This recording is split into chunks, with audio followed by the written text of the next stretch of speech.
ओम शांति।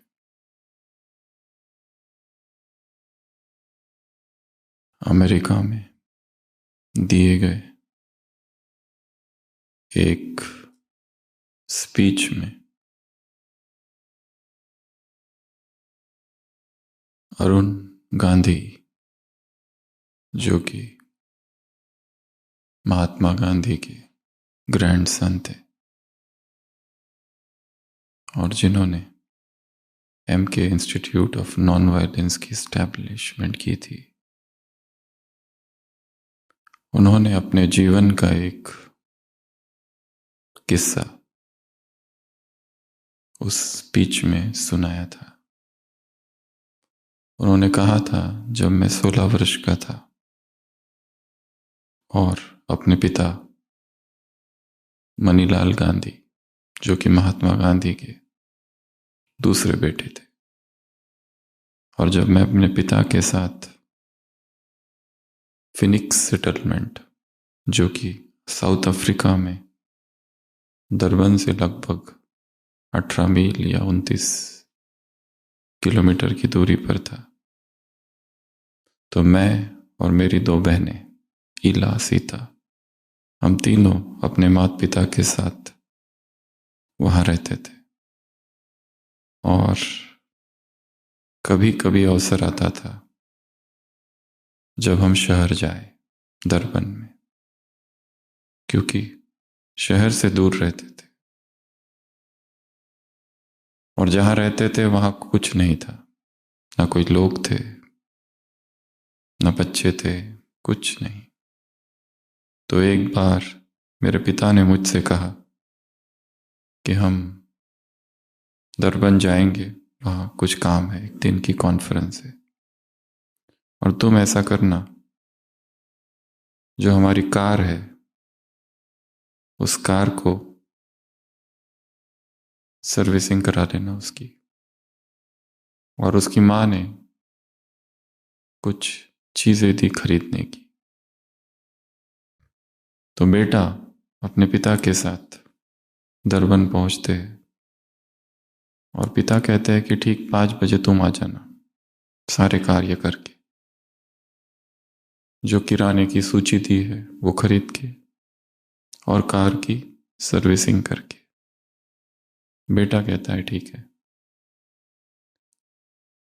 और पिता कॉन्फ्रेंस के लिए चले जाते हैं। वो बेटा फटाफट सारी चीजें खरीदता है, कार सर्विसिंग के लिए दे देता है, और उसके मन में था कि मैं मूवी देखूं, क्योंकि ऐसा अवसर बार बार नहीं आता। और वो सीधा थिएटर में चला जाता है कार देने के बाद, और मूवी देखता है, वो भी 2 मूवी, जॉन वेन की ड्यूक। और जब मूवी पूरी होती है तब उसको ख्याल आता है कि अरे ये तो 5:30 बज गया, पिताजी ने कहा था 5 बजे गाड़ी लेके आ जाना, अभी 5:30 हो गए। वो भागता है गराज में, गाड़ी लेता है, और तब तक 6 बज जाते हैं। पिताजी पूछते हैं लेट क्यों हुआ? अब वो कैसे बताएगा कि मैं मूवी देखने चला गया था?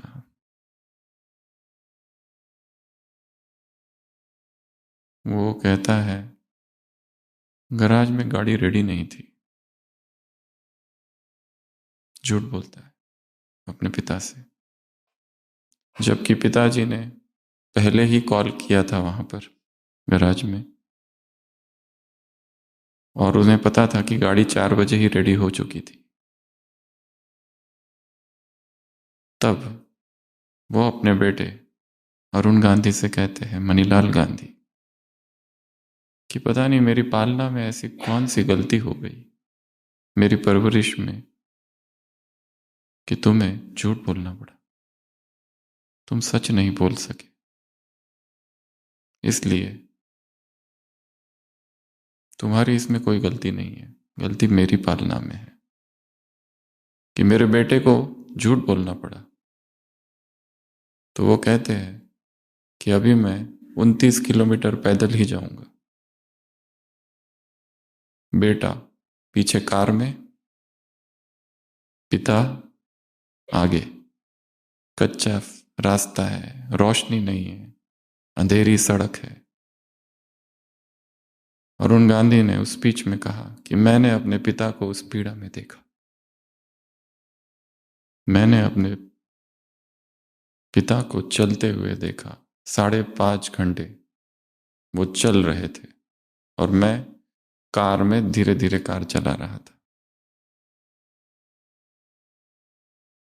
और इस घटना ने मेरे अंदर कुछ कर दिया। यदि मेरे पिता ने मुझे सजा दी होती तो शायद ये परिवर्तन ना होता। पर उन्होंने सजा मुझे नहीं दी, खुद को दी। 5.5 घंटा मैं देखता रहा और उसी क्षण मेरे अंदर एक संकल्प उत्पन्न हुआ कि आज के बाद कभी झूठ नहीं बोलूंगा।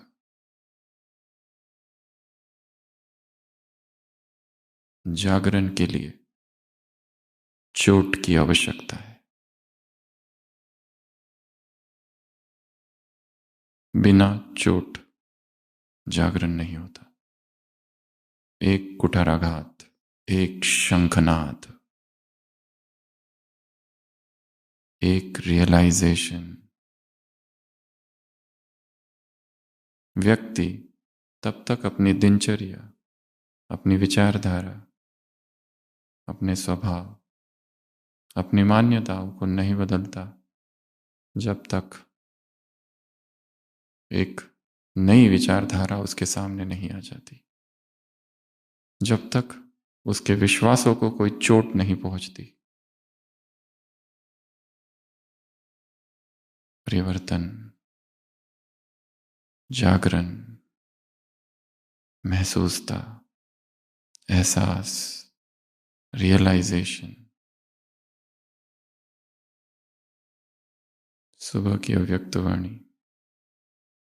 तुम कौन हो? जगे हुए दीप हो, आत्म दीप, चमकते दीप, अविनाशी दीप। एक है बुझे हुए, एक है जगे हुए।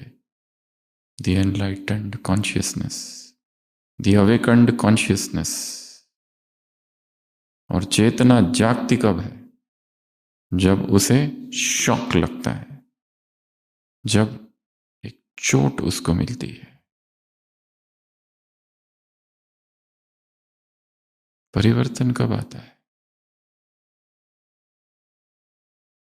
शब्दों से नहीं आता, ऊर्जा से आता है। प्रवचन सुनने से नहीं आता, किताबें पढ़ने से नहीं आता।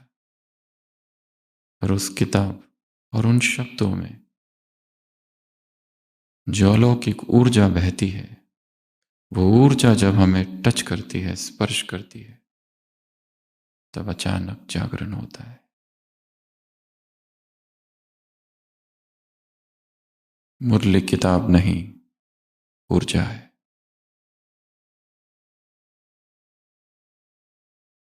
उस ऊर्जा में डूब जाना, उस ऊर्जा के महासागर के साथ एकाकार हो जाना, तब परिवर्तन होगा। नहीं तो वही दिनचर्या, वही अमृत वेला, वही मुरली क्लास, वही मुरली सुनना, वही दिन भर जो काम करते हैं, जिस भाव दशा में, वही चलती रहती है जब तक उसे चोट नहीं लगती, तब तक।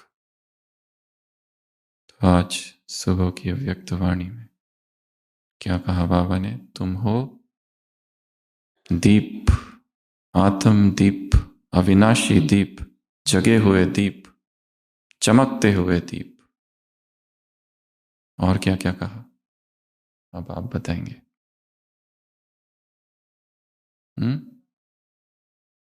महादानी बनो। और क्या बनो? सफल करो। और क्या करो? योगी बनो। कौन सा योगी? महान योगी, अखंड योगी, और अखंड निर्विघ्न, अखंड योगी, और तीसरा अखंड महादानी। और क्या था? सबने सुनी है, पढ़ी भी है। समय, श्वास, संकल्प, गुण, खजाने, शक्तियां, ज्ञान, सब सफल करो और सफलता मूर्त बनो। और क्या था?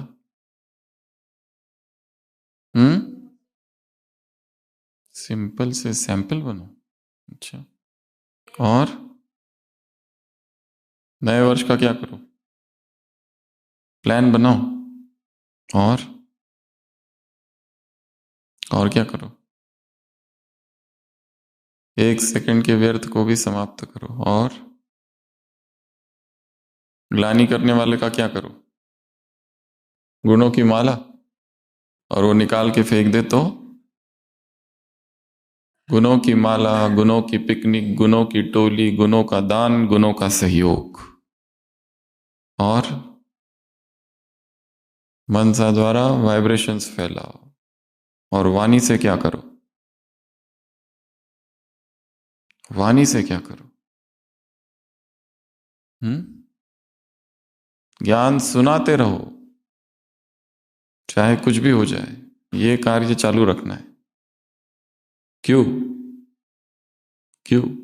किसी और के लिए नहीं, स्वयं के लिए। क्योंकि जब हम ज्ञान सुनाते हैं, हमारे मुख से जब ज्ञान बहता है, तब ज्ञान के संस्कार और पक्के होते हैं। इसलिए चाहे कोर्स कराओ, चाहे ग्रुप को समझाओ, चाहे किसी को कुछ बताओ, चाहे मुरली रिवाइज करो, मुरली डिस्कस करो, कुछ भी करो, मुरली के साथ हमें 7 नहीं 8 बातें करनी है। सबसे पहला, सुनना। क्या करना है? सुनना। सुनने से ही कई बार परिवर्तन हो जाता है। यदि हम सुनते सुनते उसमें लीन हो जाए। मुरली में कहा ना, परमात्मा प्रेम में लीन, एकाग्र बुद्धि और एक रस स्थिति। और चौथा, चौथा क्या है? सबने पढ़ी है ना? पढ़ी नहीं है, सुनी है। सुनना। दूसरा, लिखना।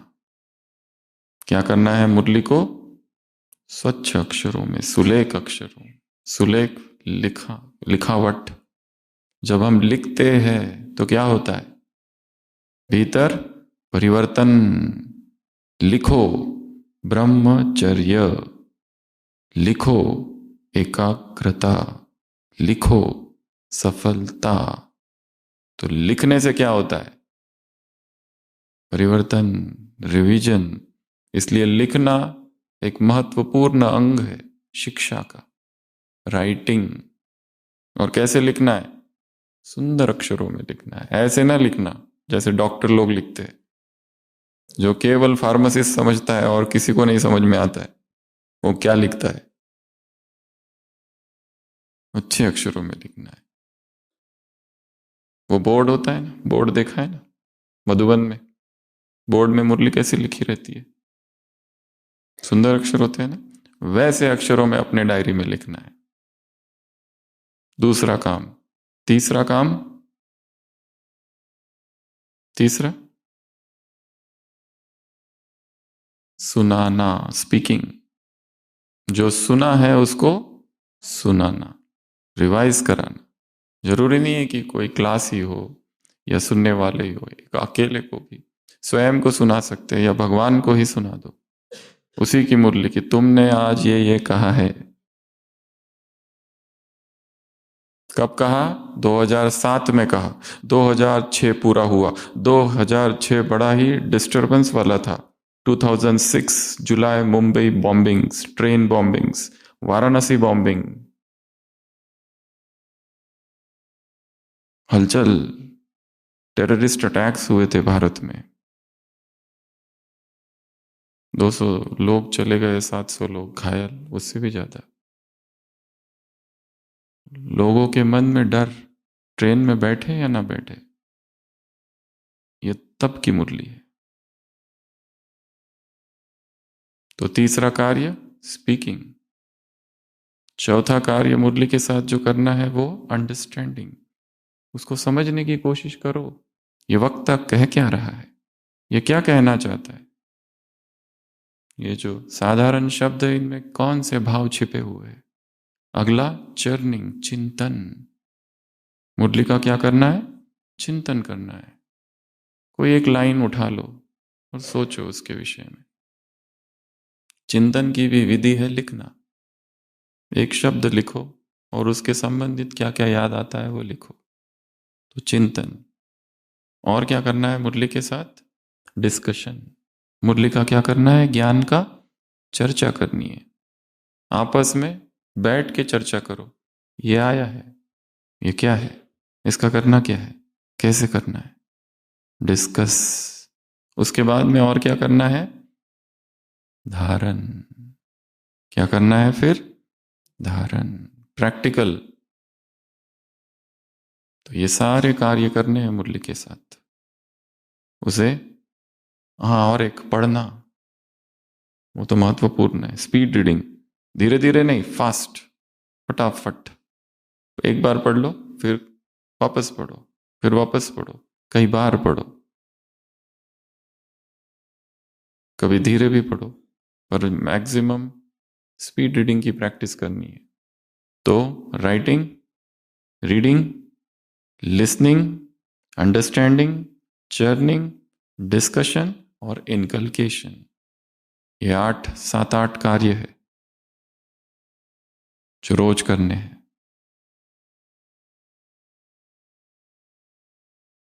और क्या कहा मामा ने मुरली में आज की, ब्रह्मा बाबा को किससे सबसे ज्यादा प्यार है, ये भी पॉइंट है ना, मुरली से। तो मुरली से प्यार अर्थात क्या, मुरली मुरली चिल्लाते रहना या नारे लगाना मुरली के।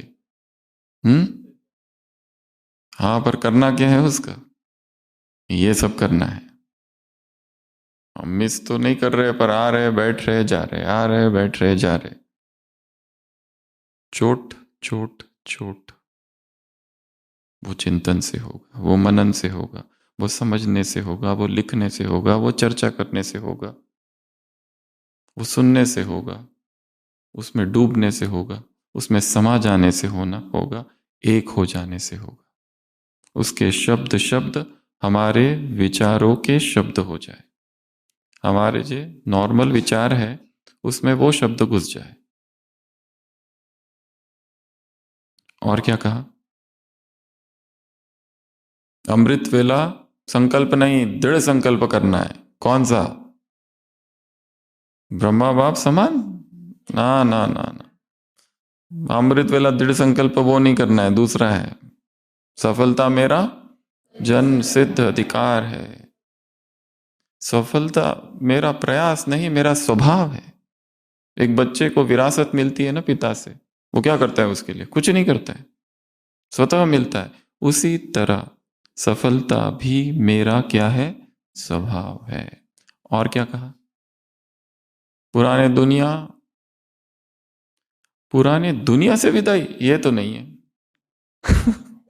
पुराना संसार भी नहीं है, संकल्प और संस्कार।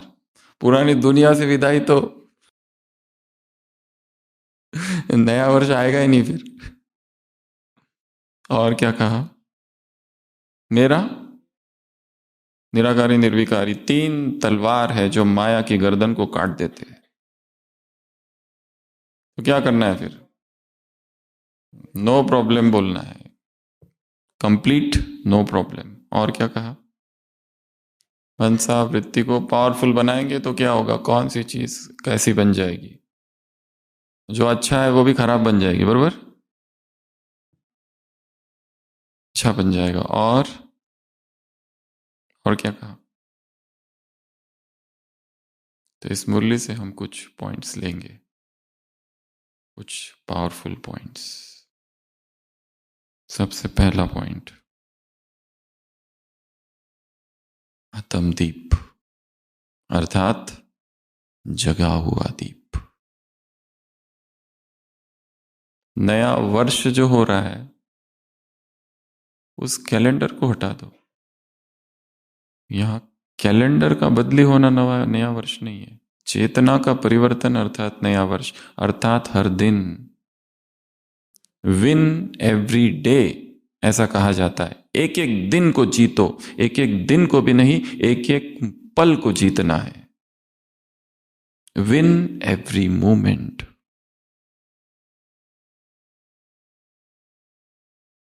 नया वर्ष अर्थात कैलेंडर की तारीख या तिथि से संबंध नहीं है, चेतना के परिवर्तन से संबंधित है, अर्थात वो अब है, अब बदलना। तो सबसे पहला ए, अवेकंड कॉन्शियसनेस अर्थात आत्मदीप। अगला ए अर्थात अर्जुन। क्या कहा मुरली में, क्या बनो? अर्जुन। अर्जुन अर्थात क्या? दूसरों को देखकर मैं नहीं, मुझे देखकर सब करे। पहले दूसरे नहीं, पहले मैं, मतलब इनिशिएटिव लेना अर्थात पहल करना, अर्थात नए क्रांति का सूत्रधार करना, सूत्रधार बनना। कुछ तो नया जो अब तक की दिनचर्या है, जो अब तक का अमृत वेला है, जो आपके विचार के पैटर्न्स है, इमोशंस है, फीलिंग्स है, दूसरों के प्रति जो भाव है, उसको चेंज। तो अर्जुन अर्थात, हे अर्जुन अर्थात ब्रह्मा बाबा का उदाहरण है ना। क्या? दूसरे को देखकर मैं नहीं, मुझे देख दूसरे करे। तो पहल करना। तुम ही सूरज हो, कोई और सूरज की प्रतीक्षा नहीं करो जो आके प्रकाशित करे। तुम फाउंडेशन हो, पूर्वज हो, पूज्य हो, मुरली में आया है, लवली हो, लकी हो। तो सबसे अर्जुन, जगा हुआ दीप। तीसरा अनुभव। आत्माओं को क्या कराओ? अनुभव, सुख चैन का अनुभव। और वो अनुभव हम तब करा सकते हैं जब हमें खुद अनुभव है। यदि हम ही बेचैनी में है दिन रात, हम ही स्ट्रेस में है, टेंशन में है, भय में है, पूरा दिनचर्या भयभीत भय में जीते हैं, पूरी दिनचर्या में एक चिंता सी लगी रहती है, फिर धर्म का मर्म क्या? धर्म अर्थात अभी, धर्म अर्थात अभी जागरण, धर्म अर्थात अभी आनंद की अवस्था। कल क्या होगा वो कल देखेंगे, अभी इस पल प्रतिपल भीतर जाओ तो केवल आनंद के झरने लहरा रहे। वो अनुभव, तभी हम धार्मिक है। अन्यथा यदि ज्ञान में चल रहे हैं, सब कुछ कर रहे हैं, परंतु भीतर से दुखी है, अतृप्त है, असंतुष्ट है, बेचैन है, अनिश्चित है भविष्य, इधर जाऊं कि उधर जाऊं, फिर इस ज्ञान का क्या फायदा? स्थिरता क्यों नहीं? जबकि आत्मा का स्वरूप है सच्चित आनंद स्वरूप। बाबा के बहुत बहुत बहुत शक्तिशाली और सुंदर महावाक्य है। वो मुरली की डेट हमें पता नहीं, पर उस एकमात्र मुरली में यह शब्द आया है, मधु समान मीठी स्थिति। सुना है? तुम्हें किसी की निंदा नहीं करनी है, सुनी सुनाई बातों पर विश्वास नहीं करना है, व्यर्थ बातों से किनारा करना है। एक एक लाइन उस मुरली की लाइन है ये। तुम्हें इस ड्रामा को साक्षी होकर देखना है। ये ड्रामा रचयिता को पसंद है तो तुम्हें भी पसंद आना चाहिए। ये सुख दुख हार जीत का खेल है। इस ड्रामा को साक्षी होकर देखो तो तुम्हारी एकरस स्थिति बनने के लिए, अचल अडोल स्थिति बनाने के लिए, सदा हर्षित रहने के लिए साक्षी होकर देखते रहो तो तुम्हारी स्थिति मधु समान मीठी बन जाएगी। कौन सी मुरली है? बहुत पावरफुल मुरली है, एज इट इज वाक्य है जो अभी अभी बताए। मीठे बच्चे, अव्यक्तवाणी है ये, 95 की अव्यक्तवाणी है, कौन सी है पता नहीं, पर उसमें ये शब्द आए हैं। ये ड्रामा हार जीत का खेल है, सुख दुख का खेल है, साक्षी होकर देखना है। हर आत्मा का पाठ, विशेष भूमिका है हर आत्मा की इस ड्रामा में। इसलिए हम किसकी निंदा करें? हमें व्यर्थ बातों से किनारा करना, एक बाप से ही सुनो, ये भी लाइन है उसमें।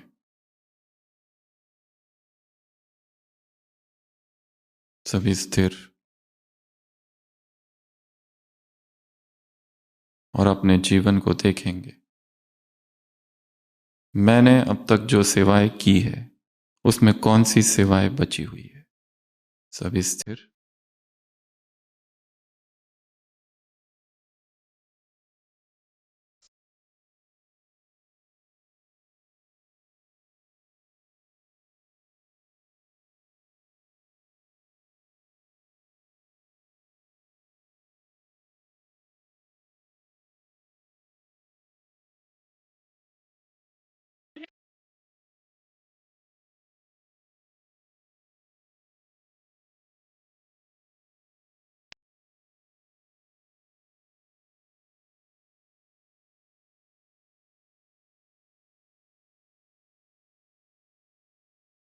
अर्जुन बनना है।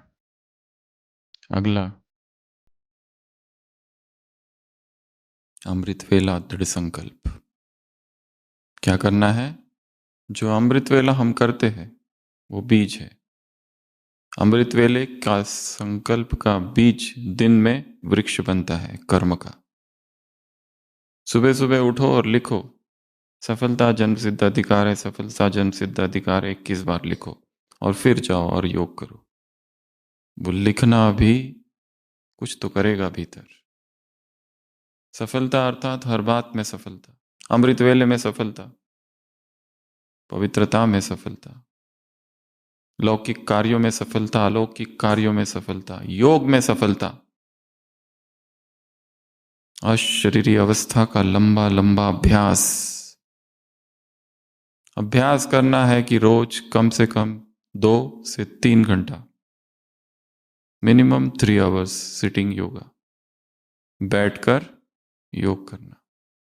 चाहे मधुबन में है, चाहे बाहर है, चाहे जो भी सेवा है, अपनी सेवाओं को इस तरह एडजस्ट करना है। क्योंकि हम खाते हैं, चलते हुए खाते हैं क्या? बैठ करना। तो योग भी बाप को भी बैठकर याद करने का अभ्यास करना है। तो आत्मा में एकाग्रता आएगी और शक्ति भरेगी। क्योंकि हर समस्या का उत्तर केवल तपस्या है। डिस्कशन नहीं, चर्चा नहीं, सोचना नहीं, चिंतन नहीं। जब भी विघ्न आ जाए सब छोड़ के योग करते बैठो, अपने आप उत्तर प्रकट होगा।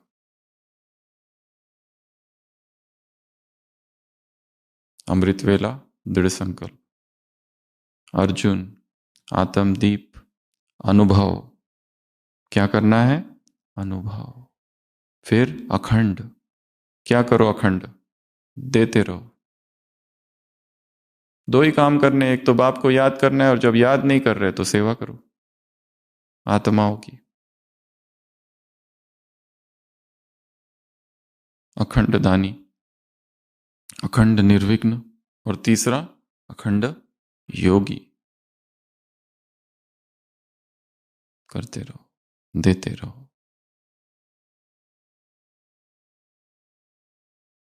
दूसरा point, bye bye. B for bye bye. किसको बाय बाय? पुराने संस्कार और पुराने संकल्प, पुरानी दिनचर्या। कुछ तो नया लाना है।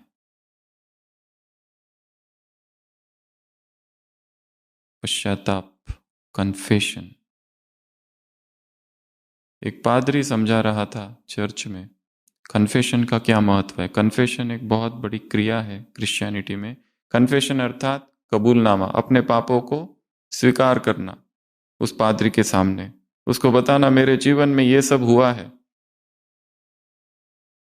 वो अंदर बैठता है, बीच में एक जाली होती है, और व्यक्ति इधर से उसको सुनाता है कि मेरे जीवन में ये हुआ है। फिर वो पादरी कुछ पश्चाताप के लिए कुछ तो बताता है, या ऐसा करो, तुम्हारे जीवन में जो विकर्म हुए हैं, जो पाप हुए हैं, उसका करना क्या है, क्योंकि उसके बोझ तले पुरुषार्थ हो नहीं सकता जब तक उससे मुक्ति ना हो जाए। तो एक पादरी समझा रहा था, और एक दूसरा व्यक्ति था, वो उसको उनको कहता है कि नहीं, ये सब से कुछ नहीं होता है। व्यक्ति पश्चाताप तो करता है, वापस पाप तो करना ही है आगे, तो क्या मतलब है इस तरह कन्फेशन करने का, किसी के सामने जाकर अपने पापों का कबूलनामा देना, स्वीकार करना।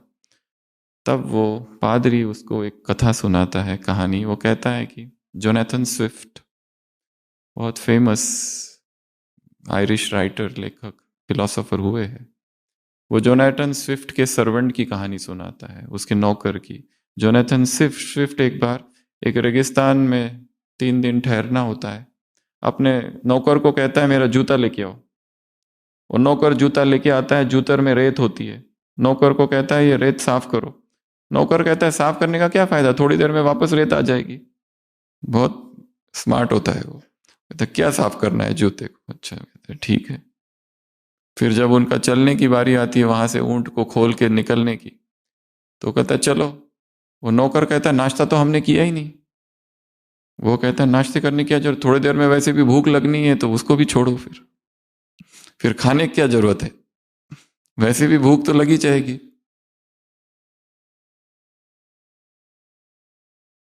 कहने का भाव ये है कि ये नहीं, इसलिए स्वीकार नहीं करो, इसलिए कन्फेशन नहीं करो,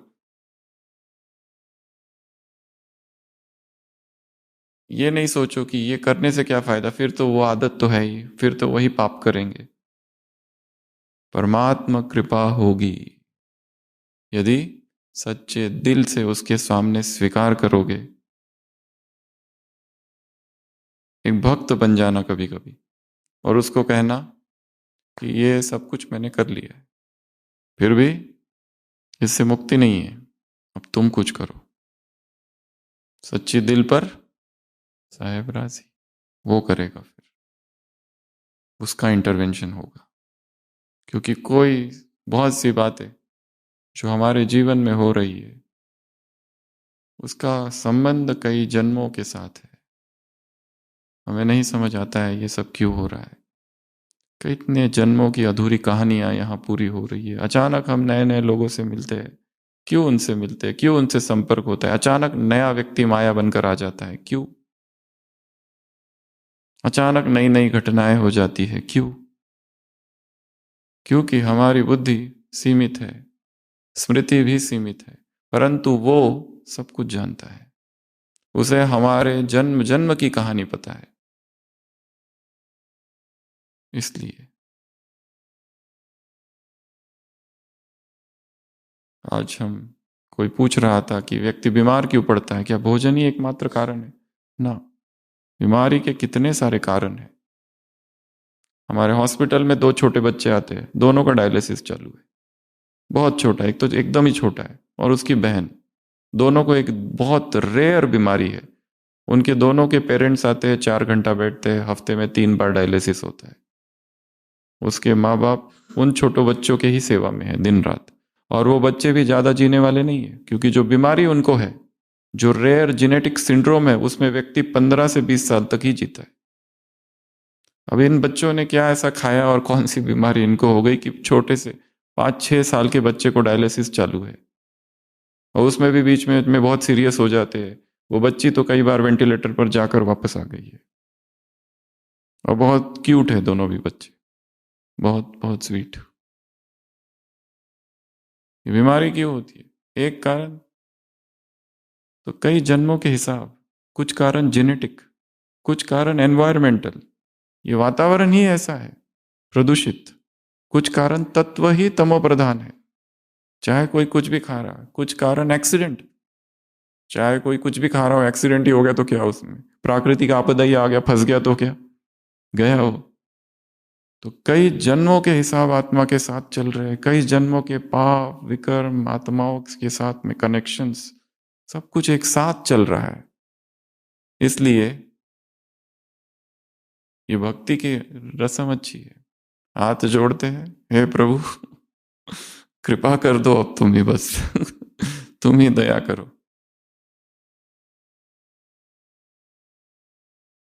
तो परिवर्तन होगा। तो पुराना संस्कार, पुराना संकल्प, इसको क्या करना है? विदाई देना है। ये है नए वर्ष का सेलिब्रेशन, बाकी और कुछ भी नहीं है। अंदर से चेतना में परिवर्तन। तीसरा सी, कंप्लीट नो प्रॉब्लम। अगर हम यही कहते रहेंगे कि प्रॉब्लम तो सबके जीवन में है, दुखी तो सभी है, तो मैं भी दुखी हो गया तो क्या? तो फिर इस ज्ञान का क्या फायदा, इस मुरली का क्या फायदा, अगर हृदय में आनंद के झरने नहीं है, निरंतर प्रतिपल एक खुशी की अवस्था नहीं है भीतर से, तो फिर यदि हम भी इस टेंशन में तो सारा संसार है, सारा संसार ही दुखी है, वो विकारों से दुखी है, हम पुरुषार्थ से दुखी है। प्रॉब्लम तो हर जगह है, पुरुषार्थ करो तो भी उसमें भी बाधा है, पुरुषार्थ न करो उसमें भी बाधा है। हर चीज में कुछ भी करो, मुरली स्टडी करो, एग्जाम दो मुरली की, सब करो, उसमें भी माया है। न दो, कुछ ना करो, उसमें भी माया है। ज्ञान सुनाओ, उसमें भी ज्ञान न सुनाओ, उसमें भी माया, ज्ञान सुनाओ, उसमें तो ज्यादा खतरा है। हर चीज में खतरा ही खतरा है यहां तो। कुछ करो तो खतरा, कुछ न करो तो खतरा।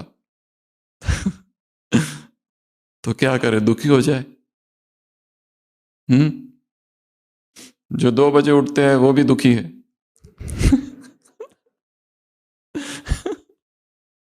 कोई दूसरे कारण से दुखी है। जो उठते ही नहीं है वो इसलिए दुखी है कि हम उठते नहीं है। जो बहुत मुरलियों का अध्ययन करते हैं, दिन रात अध्ययन करते रहते हैं, वो भी दुखी है, क्योंकि कुछ और ही मन में चल रहा है। कोई कंपटीशन, किसी को हराना है, किसी को ज्यादा मार्क्स लेने, और जो नहीं पढ़ते हैं वो अलग माया में दुखी है। तो माया तो सब तरफ है, पुरुषार्थ में भी और पुरुषार्थ ना करो उसमें भी। जो एम्प्लॉयड है वो भी, और जो बेरोजगार पुरुषार्थी है, तीव्र पुरुषार्थी, उनके भी। तो करना क्या है? करना ये सब नहीं है, करना एक ही चीज है, खुशी। क्या कहा मुरली में? खुशी का उत्सव। क्या कहा? खुशी का उत्सव। प्रतिपल खुशी, प्रतिपल उत्सव। चाहे मुरली याद नहीं रहती है, चाहे एक सेंटर है, वो बहन बता रहे थे कि उनके सेंटर में जो एक बहन है वो मुरलियाँ बहुत पढ़ती है, और हर मुरली में उसको 100 फुल मार्क्स मिलते, पर सबसे ज्यादा दुखी वही रहती है। और उसी सेंटर पे एक दूसरी बहन है, छोटी बहन, वो पढ़ी लिखी नहीं है, उसको कुछ आता नहीं है, ज्यादा बहुत कम समझ में आता है, और हर बार फेल होती है, पर सबसे ज्यादा खुश वही रहती है। अब बताओ क्या करना है?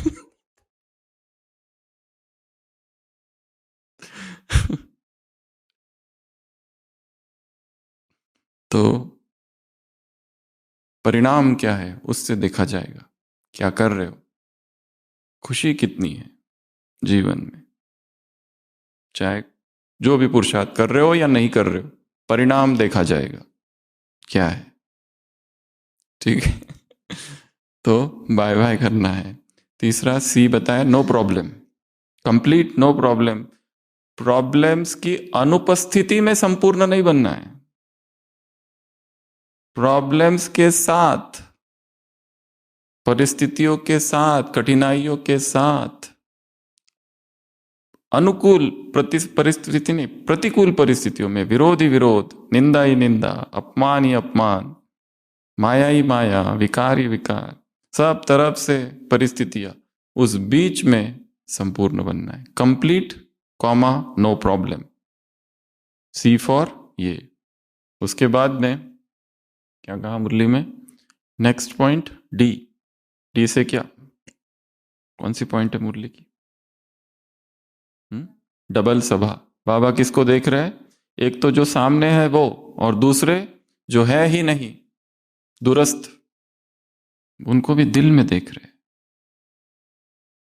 तो उसके नजरों के सामने वो नहीं है केवल जो सामने बैठे है, वो तो पूरी सृष्टि को एक साथ देखता है। एक एक आत्मा का उसे पता है, कौन कहाँ है, कौन क्या कर रहा है, सब कुछ उसे पता है। इसीलिए सुबह सुबह एक समर्पण के साथ उसके सामने समर्पित हो जाना कि अब तुम बताओ मैं क्या करूं। I wait for your touchings to come. कुछ ऐसा दिव्य संकल्प दो, कुछ ऐसी नई विचारधारा, एक नई सोच दो, कोई एक नया क्रांतिकारी विचार दो कि जिससे जीवन एकदम ही आज का दिन मेरा बदल जाए। उससे ही कहो कि तुम दो, तो वो कुछ करेगा। अगला ई, एंथुजियाज्म। मुरली में क्या कहा गया है? उमंग। कौन सा उमंग? परिवर्तन का उमंग। उत्साह कौन सा? परिवर्तन का उत्साह नहीं, परिवर्तन का उमंग। उत्साह कौन सा? खुशी का उत्साह और प्राप्तियों का उत्साह। नया वर्ष अर्थात कौन सी नई तरंग अंदर हो, कौन सी नए वाइब्रेशंस फैलाए जो दुनिया की आत्माओं को सुख शांति चैन का अनुभव हो। यही परिवर्तन है, यही नया वर्ष है। What new? एक डायरी लो, उस पर लिखो मैंने क्या क्या किया है, अब तक की हुई सारी सेवाएं, अब तक का किया हुआ हर प्रकार का योग, ज्ञान योग, धारणा सेवा। और फिर सोचो इन सब में कौन सा बचा हुआ है, कुछ और करना है कि बस यही लास्ट है। तब कुछ नए आइडियाज आएंगे कि ये तो अभी बाकी है, ये कब करोगे, ये कला तो तुम्हें तुम्हारी छुटी हुई है। वो कुछ भी हो सकता है, भाषण देना हो सकता है, लिखना हो सकता है, पढ़ना हो सकता है, ज्ञान सुनाना हो सकता है, या फिर योग का कोई नया प्रयोग हो सकता है, या सेंटर की सेवा हो सकती है। कुछ भी हो सकता है। कौन सी सेवा रही हुई है? मधुबन में है, मधुबन में कौन सी सेवा है जो मैंने नहीं की है? सोचो।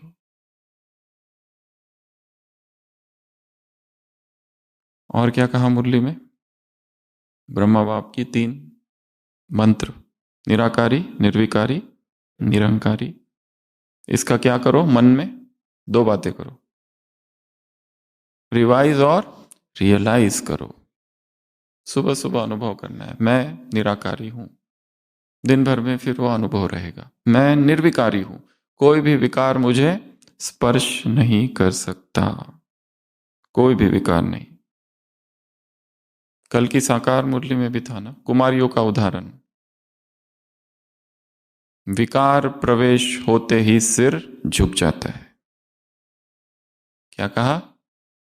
विकार प्रवेश और सिर नीचे।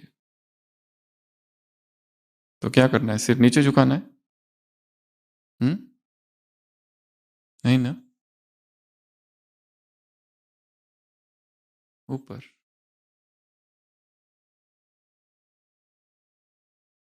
मुरली से पॉइंट्स ले लेने, खींचना है, इधर रखना है, सोचना है, अनुभव करना है। तो इसका क्या करो? रियलाइज और रियलाइज। किसमें? मन में। और क्या था मुरली में? निंदा करे कोई तो क्या करो? उसको गुणमाला। और क्या करो? खजाने तुमको मिले हैं, कौन कौन से खजाने मिले हैं उनको क्या करना है? सफल करना है। पहला खजाना समय। 1 सेकंड कितना है? 1 वर्ष। एक, इस मुरली में अलबेलेपन की डेफिनेशन दी है, कौन सी है? कौन बताएगा? इसे कहते हैं अलबेलापन। 1 सेकंड नहीं, 1 मिनट। 1 मिनट अगर कोई वेस्ट करता है, व्यर्थ अगर 1 मिनट गया, अर्थात ये भी क्या है? क्या हुआ? 1 मिनट ही तो गया। ये इसे भी कहा जाता है अलबेलापन। अर्थात 1 मिनट भी वेस्ट ना हो। या तो हम किसी की सेवा कर रहे हो, या तो हम बाबा को याद कर रहे हो, बस। या तो स्व उन्नति कर रहे हो या विश्व सेवा कर रहे हो। 1 मिनट भी वेस्ट ना हो। तो समय को सफल करो, फिर श्वास को सफल करो, तो उधर स्वस्थ रहेंगे। संकल्प को सफल करो, शक्तिशाली बन जाएंगे। ज्ञान को सफल करो, तो उधर वजीर नहीं रखना पड़ेगा। गुणों को सफल करो तो क्या हो जाएगा, गुणमूर्त हो जाएंगे, द्वापर में मूर्ति की पूजा भी होगी। और शक्तियों को सफल करो तो धर्म सत्ता राज्य सत्ता दोनों प्राप्त होगी। तो ज्ञान गुण शक्तियां श्वास समय संकल्प सबको क्या करो, सफल सफल करो, सफलता मूर्त बनो। सफल करो अर्थात यूटिलाइज इन अ वर्थफुल मैनर। जब हम रात को सोए तो इस समाधान के साथ सोए कि मेरा दिन आज सफल हुआ, पश्चाताप के साथ नहीं। किसी की निंदा की, किसी की ग्लानि की, किसी का अपमान किया, किसी को दुखाया, किसी को नीचे गिराया, किसी का अपमान, किसी की स्थिति गिरा देना, ये बहुत बड़ा विकर्म है। तेजी से पाप होता है इसमें। कल की मुरली सुनी ना सबने, कितना पावरफुल प्रश्न था कल का। ये विकार, ये देहभान भूल नहीं है, गलती नहीं है, पाप नहीं है, क्या है, शाप। तुम शापित हो।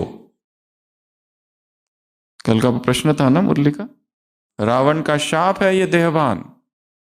यदि देहभान वश सारे दिनचर्या चल रही है अर्थात तुम शापित हो।